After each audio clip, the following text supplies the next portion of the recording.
మహీంద్రా ట్రాక్టర్ల లోడుతో వెళుతున్న కంటైనర్ లారీని కారులో వచ్చి 5గురు ఆపారు. డ్రైవర్ని కొట్టి అతని వద్ద డబ్బు తీసుకెళ్లడానికి లారీ ఆపారని Narasaraopet incharge DSP Hanumantha Rao media సమావేశంలో తెలిపారు.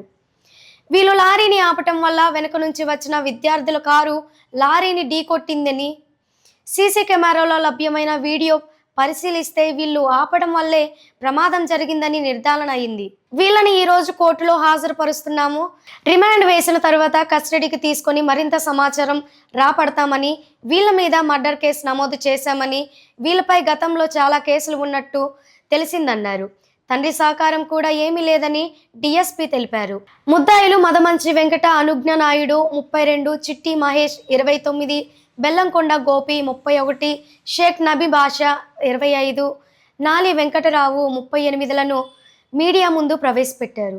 రీసెంట్గా 4/12/2025 సాయంత్రం సుమారు 7:25 ఆ ప్రాంతంలో మీ అందరికీ తెలుసు, ఇక్కడ మన హైవే మీద ఈ పొల్లెడ్డిపాలెం నుంచి కొంచెం అవతల ఎడ్లపాడు వైపు నుంచి చిల్లూరుపేట వైపు వచ్చే రూట్లో ఒక మేజర్ యాక్సిడెంట్ అయింది.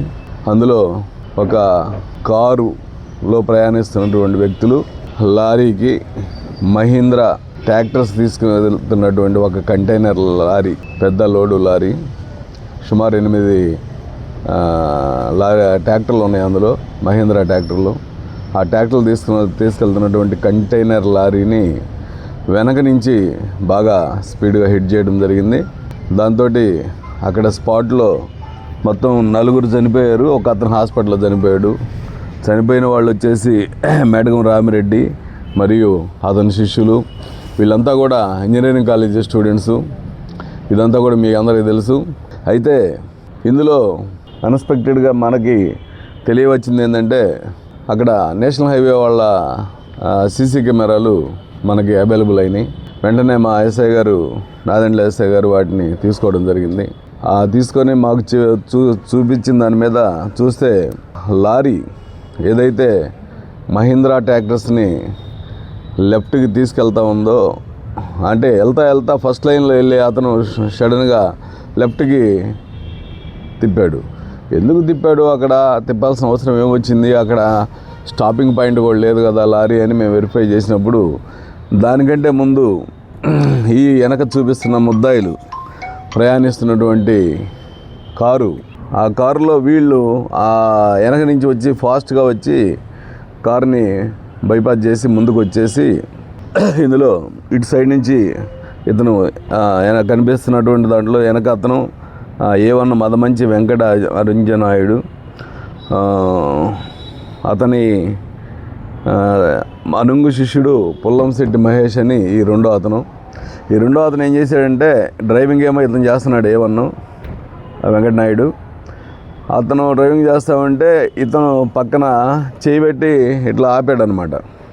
ఇట్లా అంటుండేసరికి ఓహో నన్ను ఏదో పక్క రమ్మంటున్నారని అతను సడన్గా మహీంద్రా ట్రాక్టర్స్ తీసుకెళ్తున్నటువంటి కంటైనర్ లారీ అతను మహారాష్ట్ర అతను డ్రైవరు, అతనికి తెలుగు కూడా రాదు సరిగా. సో అతను తిప్పడం జరిగింది. ఆ తిప్పే క్రమంలో అతను ఇంకొంచెం లాంగ్ వేలో తిప్పితే బాగుండేది, ఆ అవకాశం ఇవ్వలేదు వీళ్ళు ఏంటంటే ఇమ్మీడియట్లీగా వాడిని ఆపాలి, వాడిని కొట్టి ఏదైనా తీసుకోవాలన్న ఉద్దేశంతో ఆపినట్టు మా దర్యాప్తులో తేలింది. ఆ క్రమంలో అతనికి ఎక్కువ స్పేస్ ఇవ్వకుండా సడన్గా వీళ్ళు ముందెళ్ళి లారీ పెట్టేసి ఏడకు రా అని చెప్పి సిగ్నల్ ఇచ్చినందువలన ఆ కంటైనర్ లారీ పట్టేంత స్పేస్ లేని పరిస్థితుల్లో అతను కొంచెం స్లోగా తిప్పడం జరిగింది.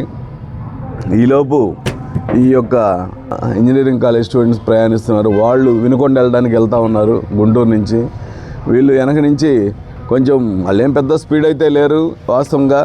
ఆ కారు స్పీడ్ అక్కడ మనకు హైవేలో 70-80 మధ్యలోనే ఉంది, ఎక్కువ స్పీడ్ అయితే లేదు ఆ ఇంజనీరింగ్ కాలేజ్ స్టూడెంట్స్ ప్రయాణించేటువంటిది. మరి 70 కిలోమీటర్లలోనే వచ్చి తగిలిందంటే ఇతను ఏం చేశాడు, సడన్గా స్లో అయ్యాడు. కంటైనర్ లారీ ఎందుకు స్లో అయ్యాడంటే, వీళ్ళ సిగ్నల్ వలన వీళ్ళు వెళ్ళి ఎక్కువ స్పేస్ ఇవ్వకుండా వెంటనే ఆపినందువలన వాళ్ళ కారు వెంటనే ఆపారు. అందువలన ఈ ప్రమాదం జరిగింది.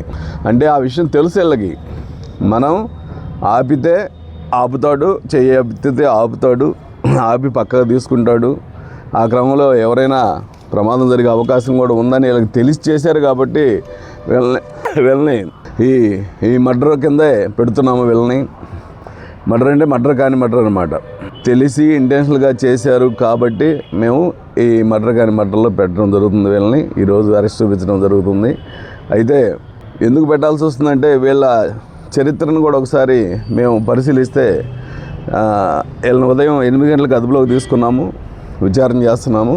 ఈ విచారణలో చాలా విషయాలు బయటకు వస్తూ ఉన్నాయి. ముఖ్యంగా ఈ A1 ఈ అసోసియేట్స్ ఇంకా కొంతమంది అసోసియేట్స్ ఉన్నారు. వీళ్ళ అనుచరులు అందరూ కూడా కలిసి ఈ దందాలు చేయడంలో బాగా అలవాటు పడ్డట్టుగా తెలుస్తుంది.